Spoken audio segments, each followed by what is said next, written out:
Good afternoon, ladies and gentlemen. Добрый день, дамы и господа, коллеги. Мы рады приветствовать вас на пресс-конференции по итогам группового этапа чемпионата мира по футболу FIFA 2018 в России. We are happy to welcome you here at the halftime press conference for the 2018 FIFA World Cup. Just before we start, I would like to remind you about the interpretation channels that we have. So please use your devices. Channel 1 is for English. Канал номер 2 на вашем устройстве для русского языка. Channel 3 is for French, français. Channel 4 is Spanish, español. And channel 5 is German, Deutsch. So let me introduce to the speakers that we have here today. So Russia 2018 Local Organizing Committee CEO Alexey Sorokin and FIFA Chief Competitions and Events Officer Colin Smith. Colin, let me ask you the first question. How satisfied are you with the FIFA World Cup operations after having 46 matches, having half of the way? Thanks, Anton. Good afternoon, everyone. Thanks for coming. No, we're delighted. We're delighted with how the World Cup has gone so far.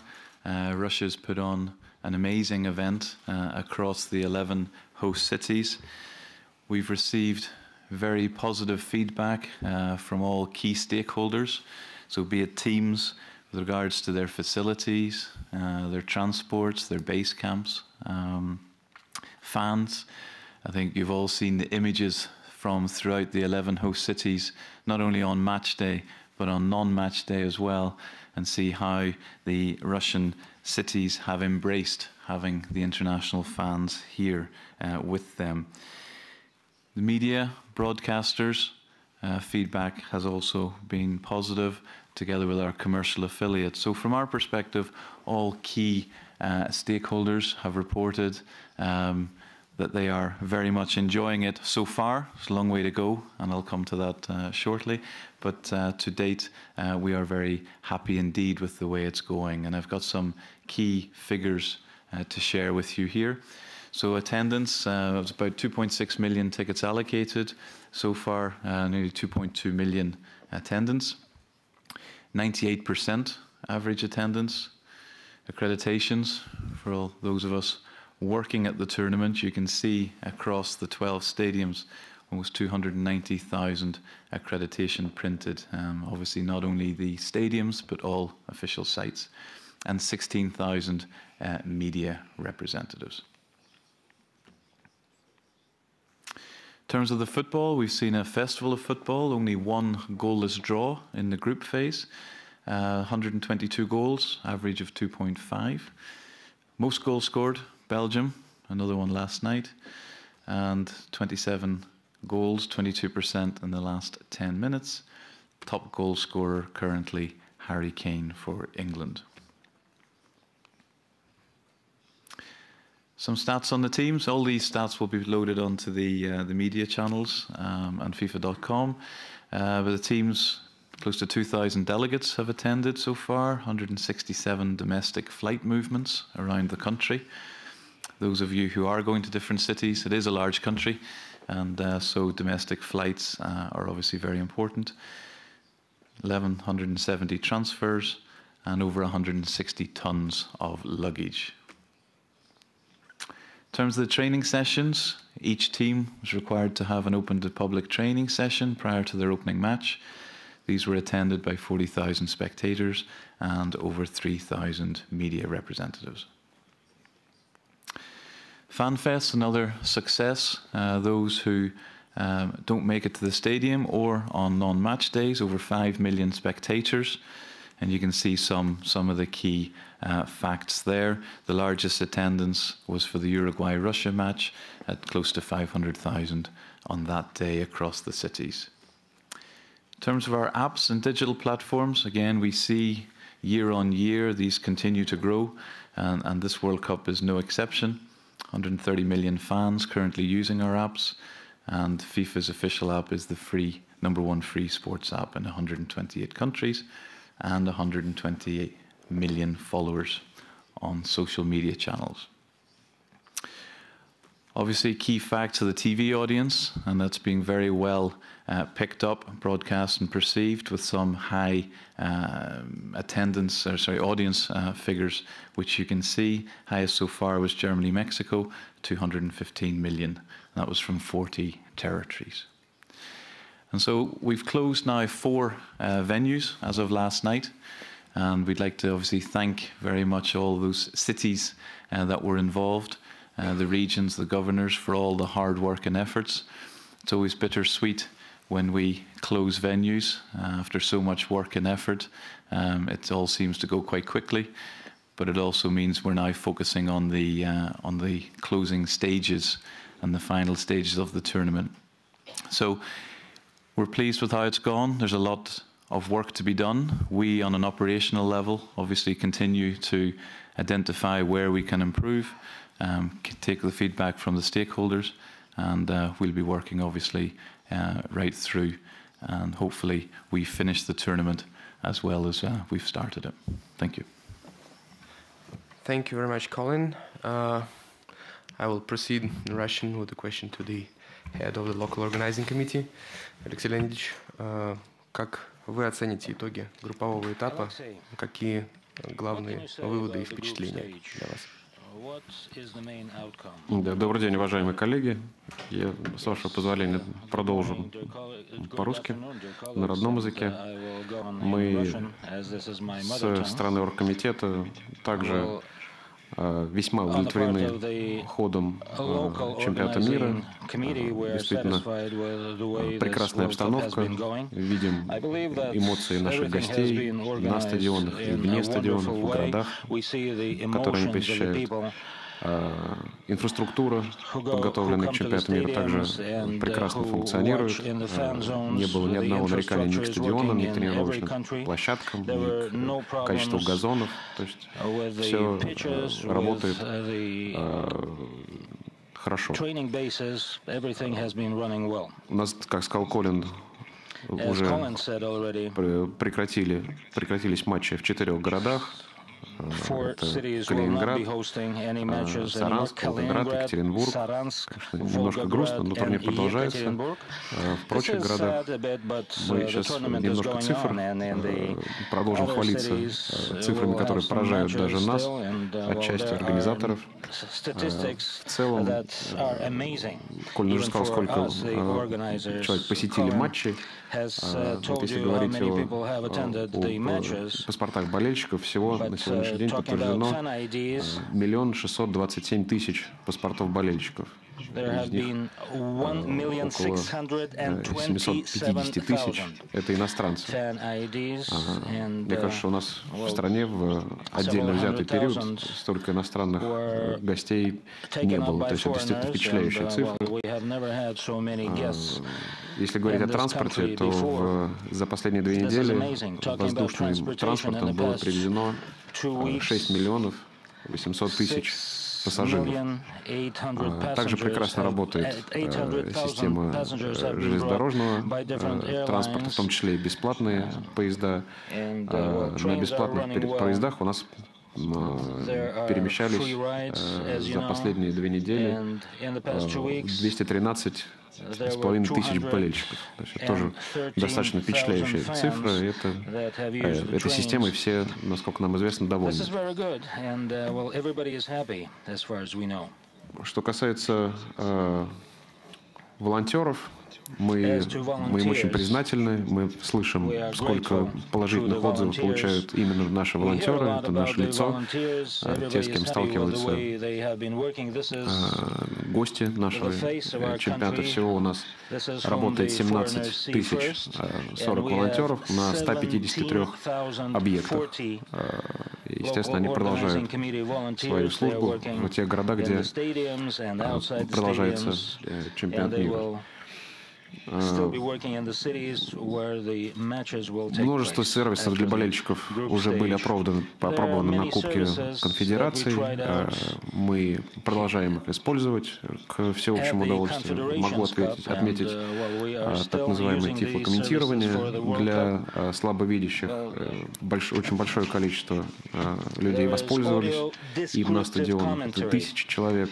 Кроме этого, мы предлагаем болельщикам, пришедшим с детьми, специальные браслеты, чтобы дети не потерялись. У нас также уже несколько сотен родителей воспользовались этой услугой. Очень хорошо работает сайт Welcome 2018. У нас был такой своего рода опрос общественного мнения. Оказалось, что 75% наших иностранных гостей планируют свои путешествия, планируют посещение стадионов именно с помощью сайта Welcome 2018, который составляет очень хорошее добавление к сайту FIFA.com, о котором говорил Колин. Хорошо работает Wi-Fi, бесплатный на стадионах. Всего за прошедший период у нас было более 200 тысяч подключений. Тоже это сервис, который всем очень нравится. И, насколько мне известно, бесплатный Wi-Fi на стадионах используется впервые на чемпионате мира. Наверное, для начала все. Будем готовы ответить на ваш вопрос. Спасибо большое. Спасибо, Алексей Леонидович. Dear colleagues, now this is the time for your questions. Please raise your hand, introduce yourself. We have our volunteers to help you here. So let's proceed. The gentleman on the left, please. Вопрос на русском. Максим Никерин, Бизнес онлайн. Вопрос, сначала, наверное, господину Смиту, насколько оправдал себя фан-зоны в России, насколько вы ими довольны, и будут ли дальше они в таком же формате работать? И вопрос Алексею Сорокину. Почему нет фан-зон в городах, которые не принимают участие в чемпионатах мира? Например, Уфа, город-миллионник, единственный город-миллионник в европейской части страны, который не получил ни чемпионата мира, ни фан-зону.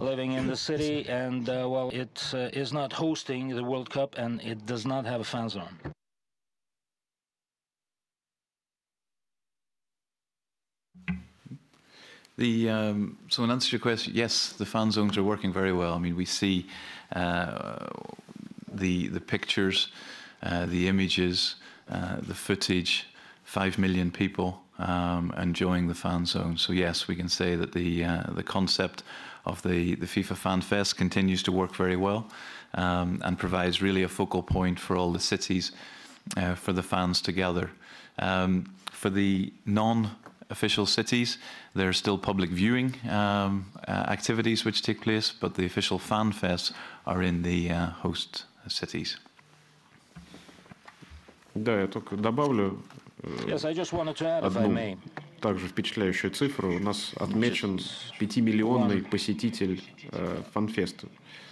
А турнир еще в самом разгаре. Это первое. Второе, мы последние 2 года вели конструктивное обсуждение с более чем 20 городами о тех самых зонах публичного просмотра, потому что официальные фан-зоны могут быть только в городах проведения чемпионата мира, и те города, которые проявили интерес, они получили такую возможность организовать у себя зону публичного просмотра. Я сейчас не могу сказать конкретно про Уфу, чем закончилось обсуждение, но в основном это зависело от инициативы городов. Все города, которые имели такое намерение, получили возможность организовать зону публичного просмотра. В принципе, это те же практически возможности, что и фан-зоны, только немножко другие правила организации. Well, the rules are a little bit different from the official cities, but still. We have the right wing very active. So the gentleman with the in a red or pink T-shirt, and then Fabio, you can raise your hand. Okay. Okay, Rodrigo Matos from Brazil. It's a question for Colin. We had yesterday in the match of Japan. in the end of the match really boo because Japan didn't play in the attack because they could classify with defeat. Is FIFA concerned about this rule of fair play being classified? We had a kind of same problem in different level in Denmark and France. And since FIFA will have a World Cup with 48 teams and 3 in the groups, and there's more possibilities of manipulation. So what is FIFA looking into this issue and the rules for in the future? Thank you. Yeah, this is the first World Cup that we brought in this this rule that was used in a youth tournament, an under-20 women's tournament, to define first and second in a group. But this is the first time it's been used in the Senior World Cup in this way. Obviously, what we want to avoid is the drawing of lots. We believe that teams should go forward on their performance and what happens on the pitch, not what happens in a draw bowl. And so this criteria was obviously introduced to provide one more criteria before we would have to revert to the drawing of lots. So this is the first one. We will review after this World Cup. We will see what the feedback, what the situation is. But as it currently stands, we don't see any need to change the rule that's been put in place. This was decided together with the Organising Committee for Competitions and then entered into the regulations back in, I think it was 2015.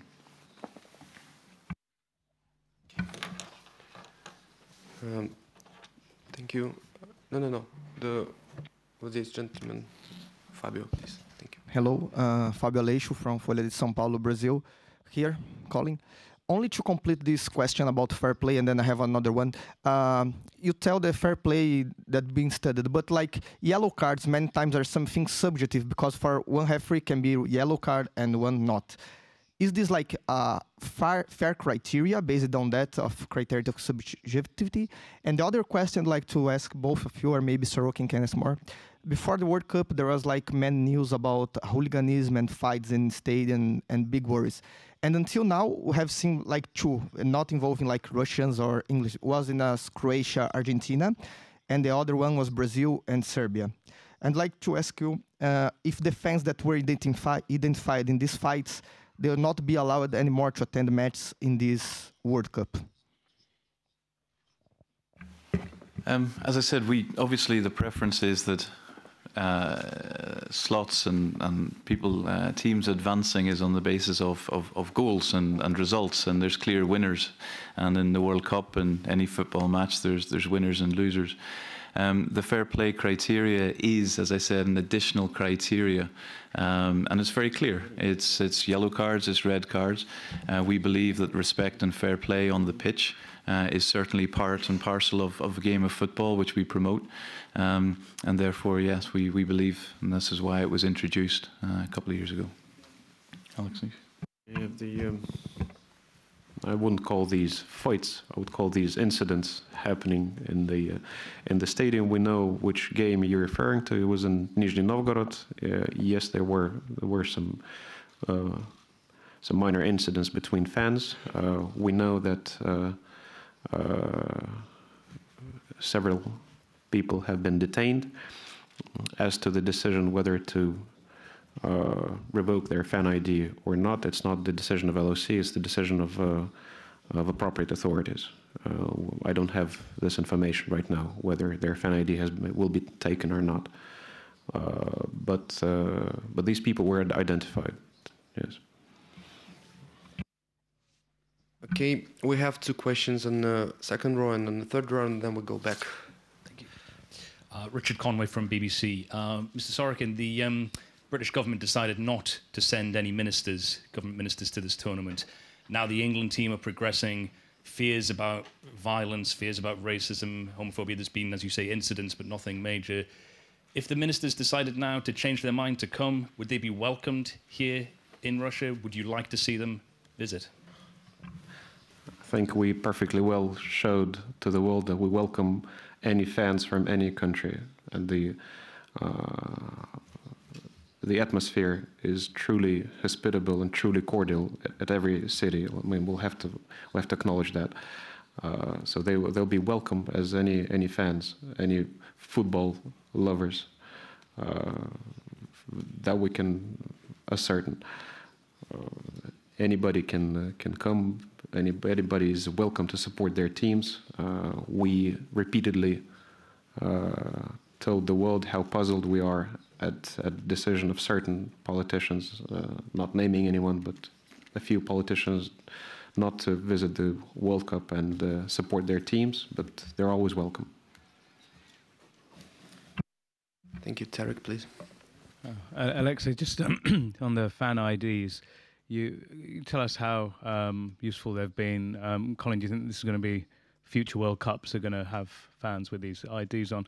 And you mentioned you're able to identify the people in those couple of games that you mentioned from the question earlier.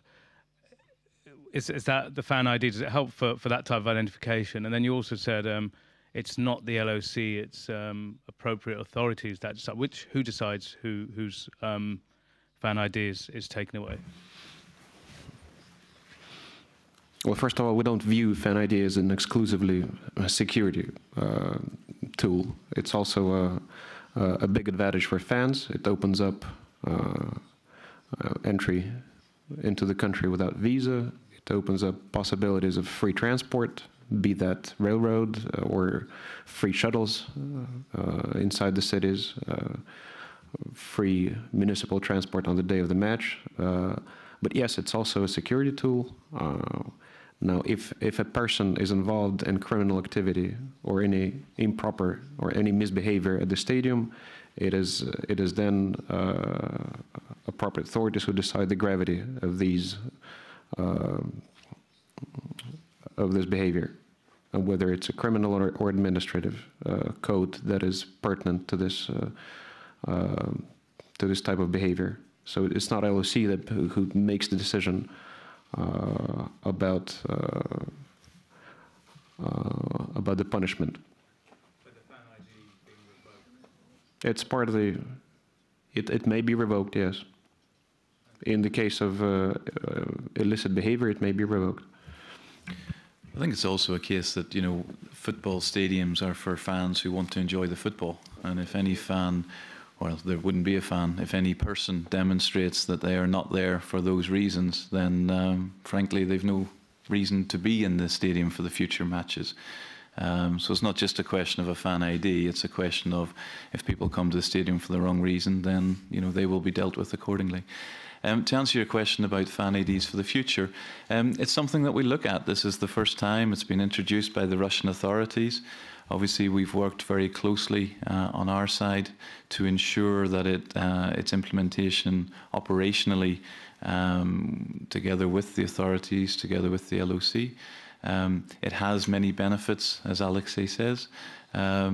It also has a huge infrastructure behind it in terms of putting such a system together. So it's certainly something that we will debrief afterwards. Our colleagues from Qatar are here, for example. They are looking at it as well, and we'll take our decisions post-World Cup when we've all sat down and debriefed. Thank you, Colin.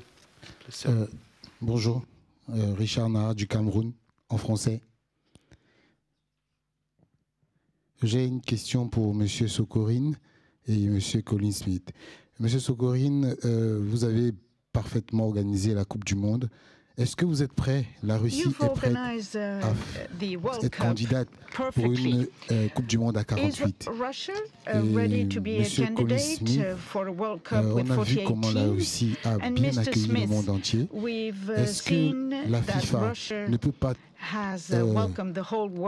tricher l'exemple de la Russie pour l'implémenter dans d'autres Coupes du Monde, parce que nous étions en 2014 au Brésil, ça n'a pas été pareil parce que ici aucun journaliste ne peut souffrir de transport ni de peut-être d'hébergement, oui, mais pas de transport.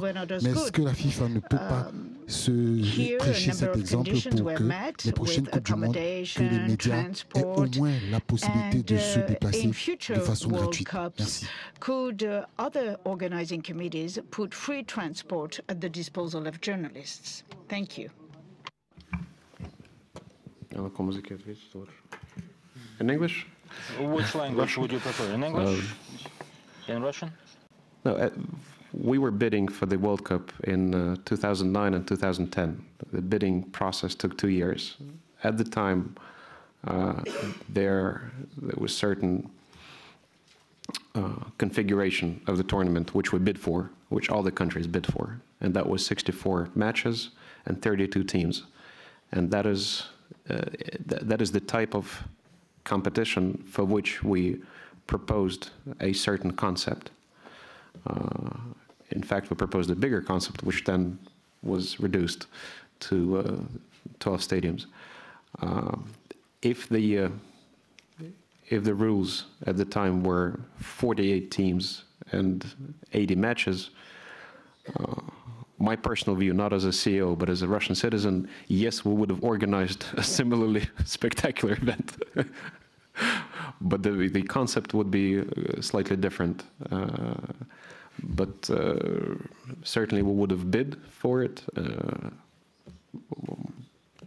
And certainly we would make our best effort to organize it in a similar fashion, and do the best we can to organize a spectacular competition.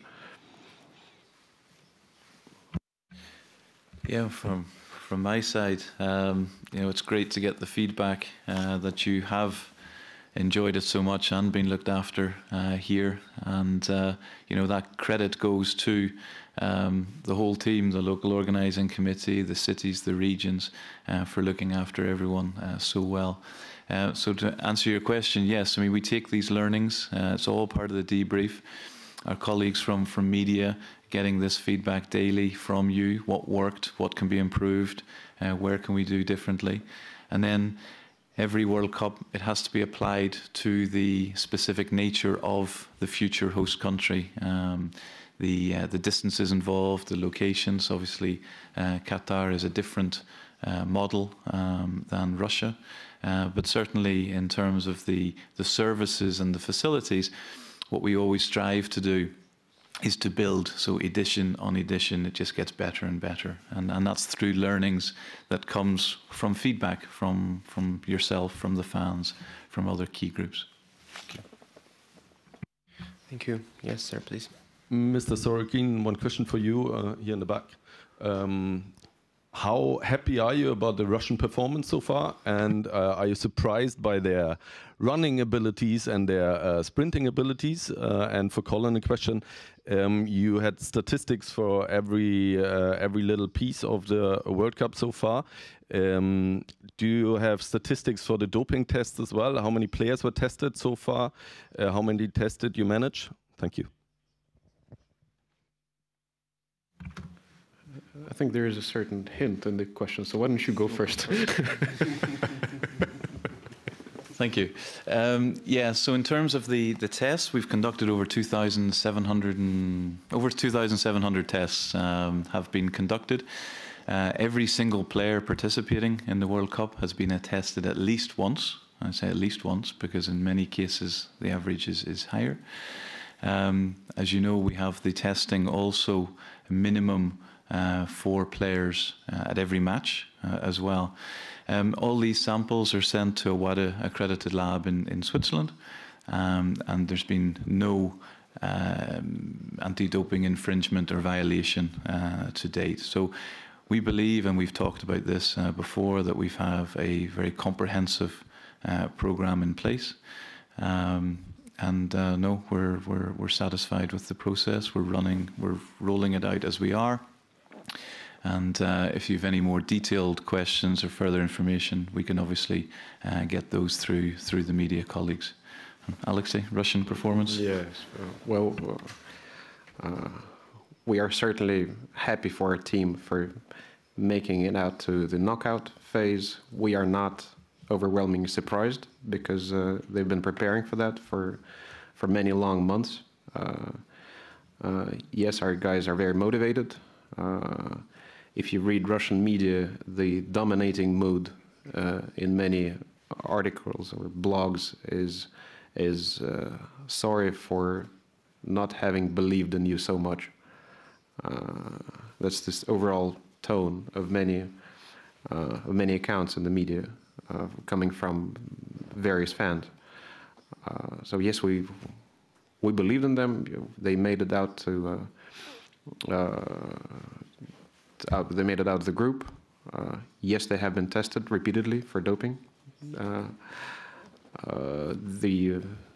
The results are on FIFA.com and the FIFA statements. It's very clear, and we wish them all the success. We wish that our team stays as long in the tournament as possible. Thank you. Yeah, we can proceed here. Florian Lütticke, German press agency. A follow-up on the doping question. Do you have any numbers how many out-of-competition tests there were? And yeah, and to Mr. Sorokin or Mr. Smith, do you have any numbers? Germany always ranked under the top 4 for sold tickets. Do you have any numbers how many fans had follow your team tickets that are now gone? On both of those, I think we need to get back to you. So the out of tournament testing, we can provide you with more information afterwards. And yeah, the follow team, I don't have those facts to hand, but we can certainly provide those. Germany was the lead European team, if I'm not mistaken, in terms of the ticket sales. In the end, they were number 2 in overall sales. Microphone. Yeah, in the end, Germany was number 2 in the overall public sales of tickets after the United States. Yes, yeah. But follow your team, we don't have that information at hand. We can certainly supply it after. Thank you. Yes, please.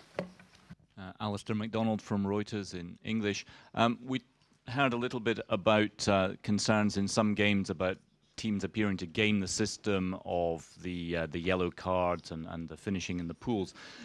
There's also been some concern particularly about last night's game between Belgium and England, that teams were trying to come second or that there was an advantage in that. Has there been any thought given to how you might address that? For example, redoing the draw after the pool stage?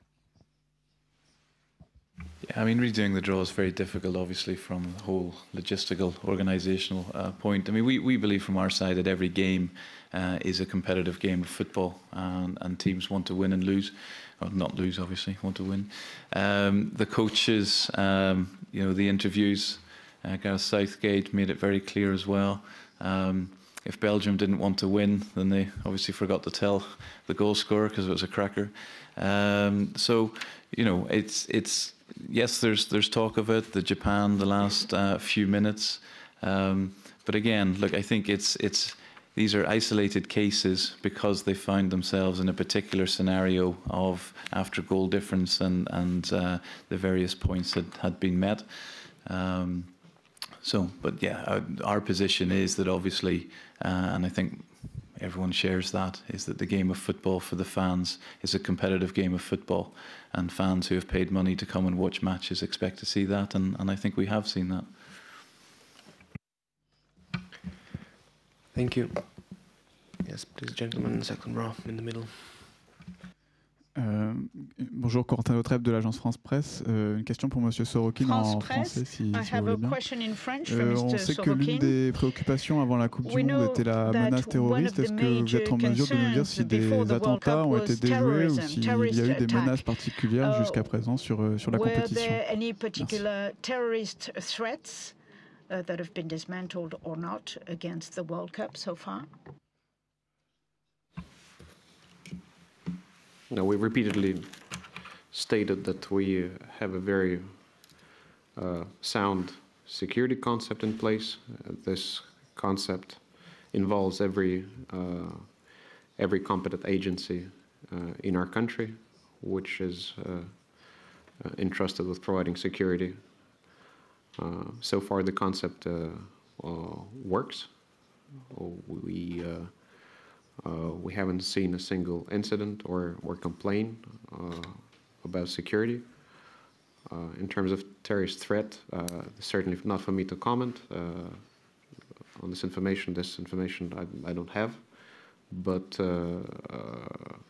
so we were happy that we're having a very safe and smooth competition so far, with regards to security. Yes, there are measures in place, but these measures are self-explanatory.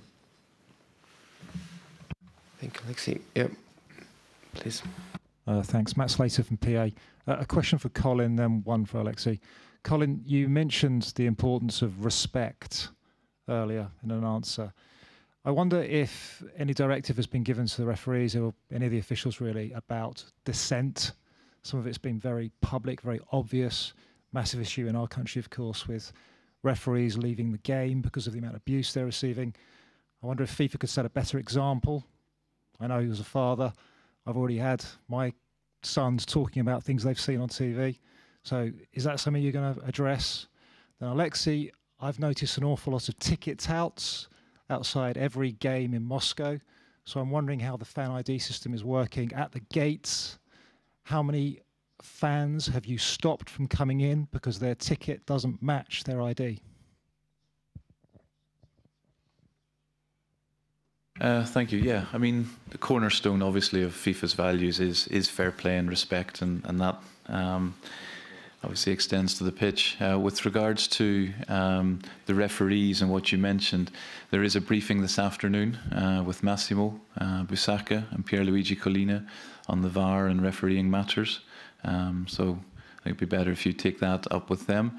But yes, every player, every official, everyone involved in football is a role model for the game, and that's certainly a cornerstone of our values of what we'd like to promote going forward.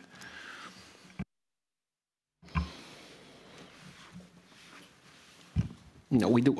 Honestly, I don't have any information of people being stopped because something doesn't match something. The purpose of Fan ID is slightly different. It's for us and FIFA to know who exactly is coming to the stadium. That there is a certain background check, and Fan ID. The nature of Fan ID is to ascertain that a person can come to the stadium and does not present any threat there to anybody. The purpose of Fan ID is not to verify validity of ticket. There is another system in place. FIFA's ticket is protected enough. Of course, there may be cases of counterfeit tickets, but again, that is not connected to the Fan ID system. Fan ID is to provide full security and full comfort at the stadium for those who are there for the football reasons, not any other reasons.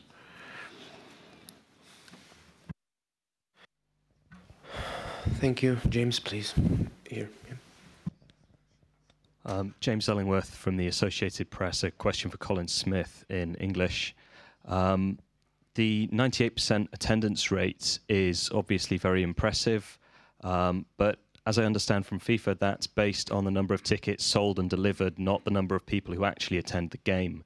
So with some of the games we've had full attendance reported, like for Russia-Egypt, but you've seen empty seats around the ground, especially in VIP areas, Category 1, sponsor areas. What's FIFA doing?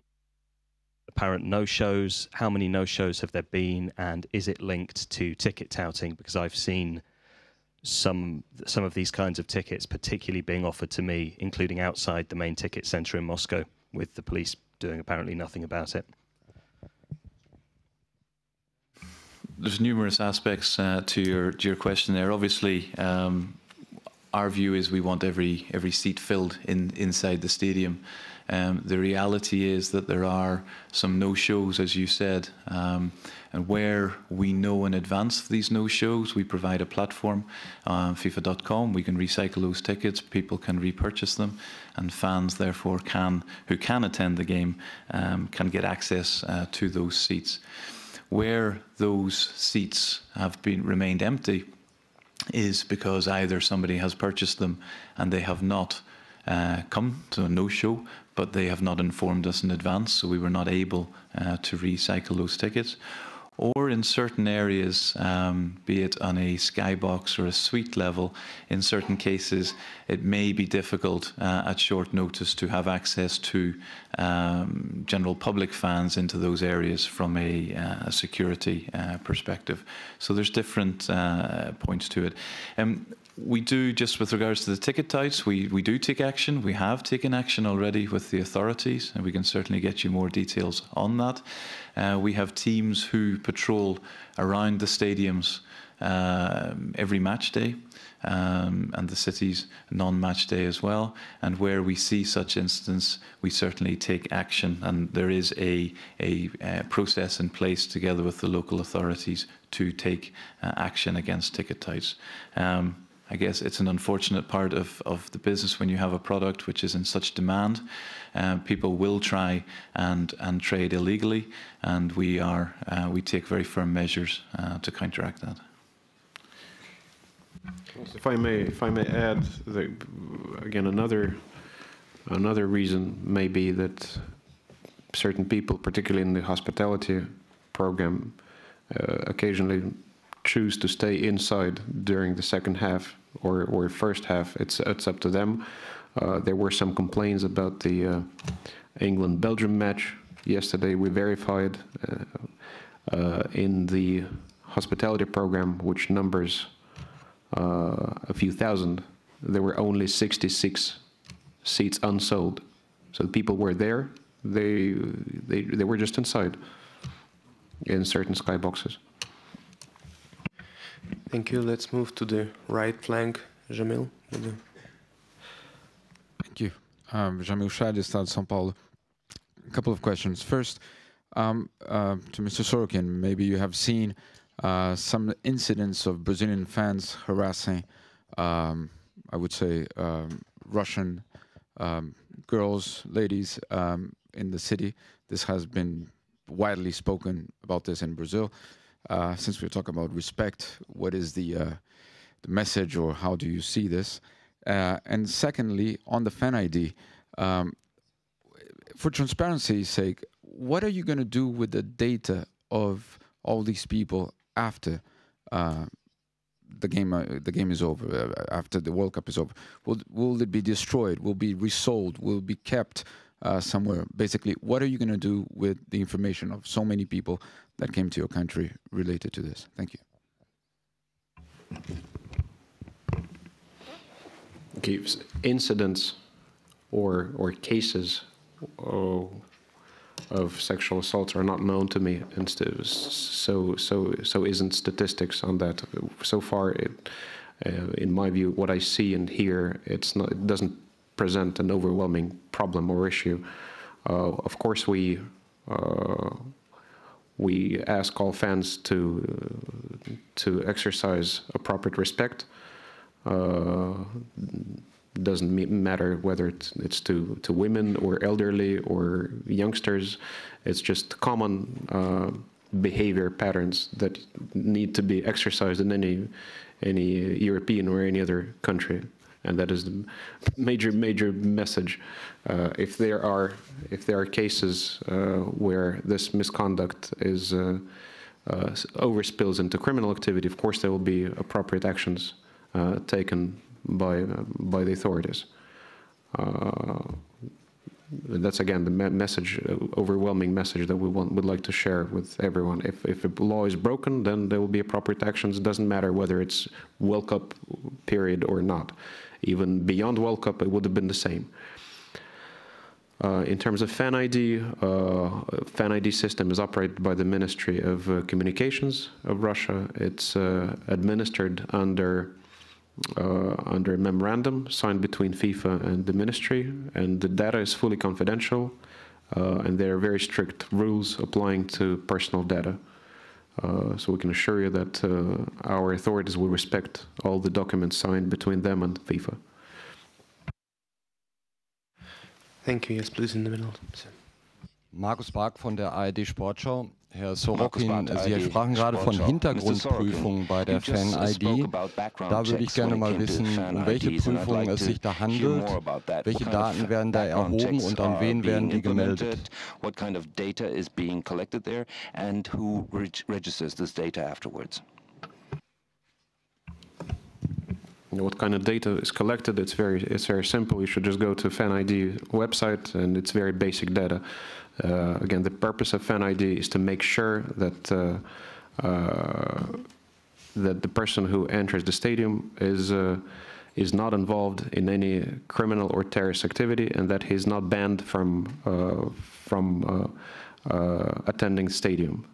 There are certain blacklisted people in every country, be that Russia or England or Germany or whatever, and that is the system that makes sure that these people do not attend the games of the World Cup. We believe that that is in full harmony of FIFA's view. These people who have criminal records of certain type of behavior at the stadium should not be at the World Cup, or people who are blacklisted during football games. Thank you. Ольга, пожалуйста. Ольга Богословская, Матч ТВ. Вопрос по-русски, естественно, и Колину, и к Алексею. Мы перед чемпионатом мира, конечно, мониторили, что пишут средства массовой информации по поводу готовящихся в стране, в России, чемпионата мира, и видели, сколько было негатива, сколько было предостережений гражданам не приезжать. Ну и сейчас мы, естественно, хотим видеть объективную картину, и буквально в каких бы городах не были мои коллеги, все время говорят все болельщики, что это потрясающе. И вот, наверное, московское метро — это некая тоже лакмусовая бумажка, потому что, когда проезжаешь, видишь всю эту атмосферу, и самое, наверное, такое популярное словосочетание — это «Россия, спасибо». Ожидали ли вы такого настроя, или для вас это тоже было удивлением? И еще к Алексею один вопрос. У нас страна большая, и действительно, болельщики путают, например, Новгород, да, мы знаем, что ехали в один город, а приехали в другой город, и, собственно говоря, и в другом-то городе, Великий, Нижний Новгород, все помогали, да, доехать куда нужно. Как разруливается вот эта ситуация, и перед началом вы понимали, что может быть вот такая путаница в условиях нашей страны?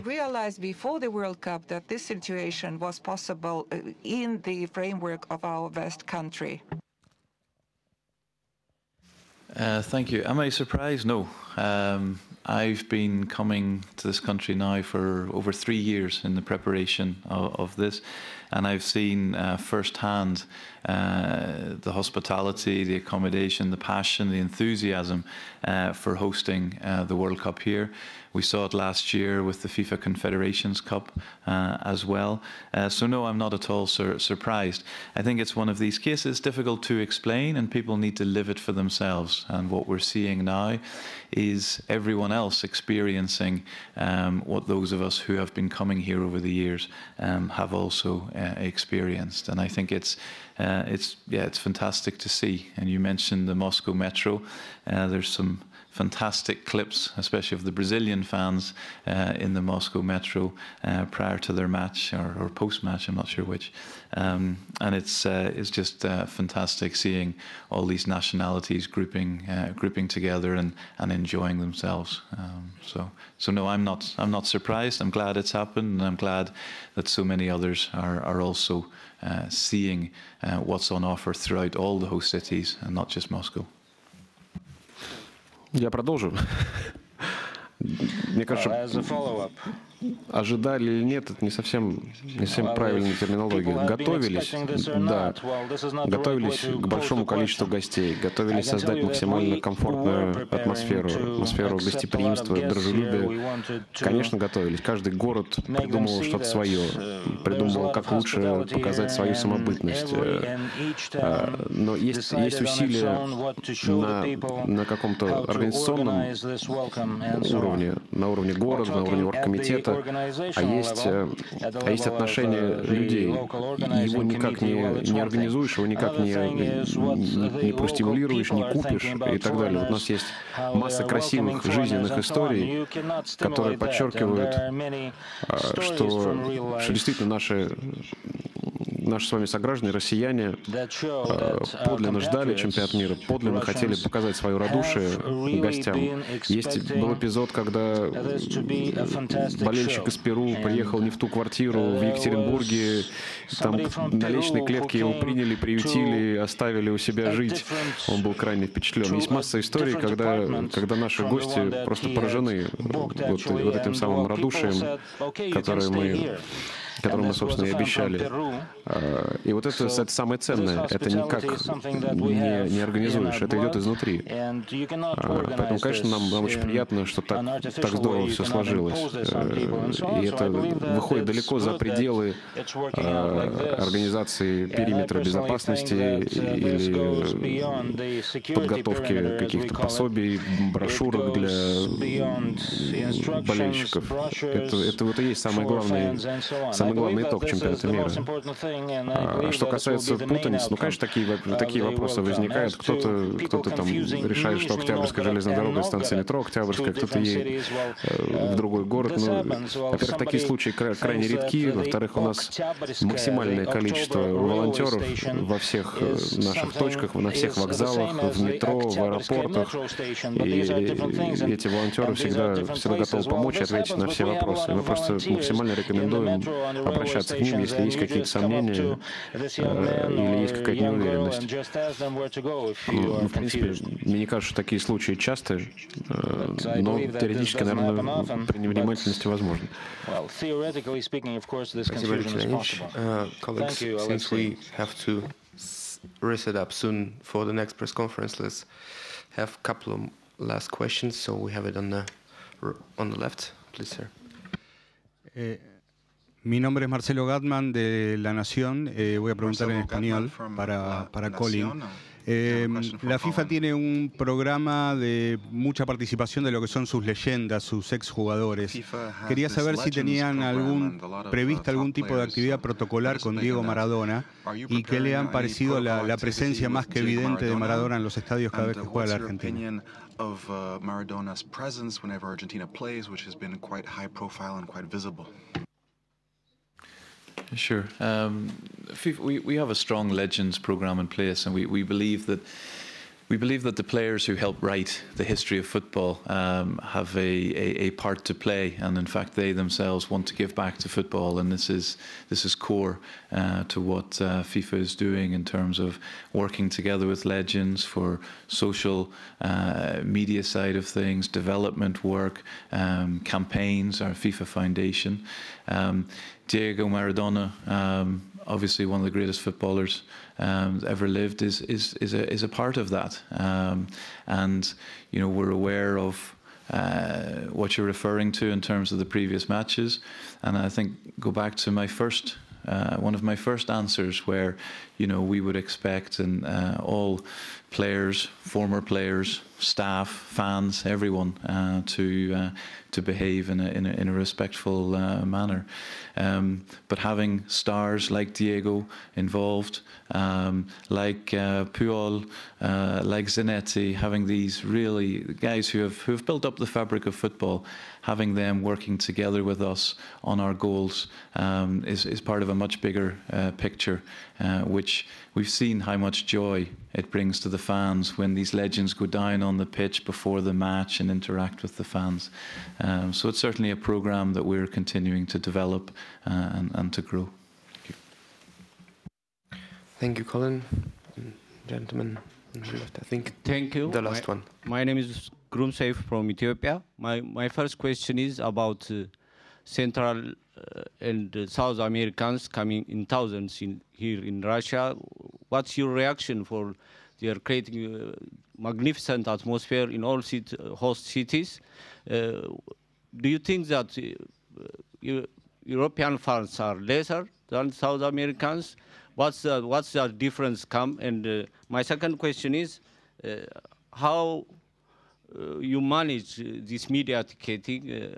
Do you manage it fairly for those international big medias and local newspaper like the one I'm working? And how do you manage to do it in this knockout phase? Thank you. For us, the best fan is the fan who came to Russia. But we equally respect a fan who is sitting in front of his TV watching the World Cup on his television. But we certainly cannot compare fans. We welcome fans from many corners of the world. It's great that two countries that made top 10 in ticket sales are the countries who have not qualified for the World Cup. That is the US and China. That shows genuine interest to the World Cup, to the competition, to our country. But yes, the atmosphere is absolutely fantastic. It's fantastic at the stadiums, at the Fan Fest, but it's also fantastic in the center of any of our cities. I mean, look at the Nikolskaya Street in Moscow. It's an improvised Fan Fest, which, to be honest, we didn't plan in such scale, but it suddenly became one of the favorite places of all the fans who come to Moscow, and it's really one of the centers of the World Cup. But in terms of how we manage media, well, it's I think Anton has a better response to that. But we are not only taking care of the accredited media. We also did our best to look after the non-accredited media. At every city, there is a center for non-accredited media handled by the city, by the appropriate city. These centers have very good prime locations and are quite popular with non-accredited media. There are all the possibilities there to be involved in any journalist activity there. So our approach is equal. We will welcome as many people who want to cover the World Cup in Russia as possible. I don't know, Colin, if you want to add anything. No, I think, as I said earlier, it's a bittersweet when we close venues and when teams go home, and some of the fan groups going home were fantastic, and it's always a shame when their dream for their team has come to a premature end. But no, a huge shout out really to all the fans. They've been fantastic. And from parades of the Swedish team through the streets, the African fans, Peruvian fans. I mean, it's just been it's been fantastic to see, and we know this will continue right through the final. Thank you, Colin. Thank you, Alexey. Thank you, gentlemen and ladies. So this is it for this press conference. We hope you enjoy the rest of the World Cup. The playoffs hopefully will be very entertaining. And just to remind you that at 3 o'clock here in the same press conference room, the press conference on VAR and refereeing in general. So you're welcome back here. Thank you.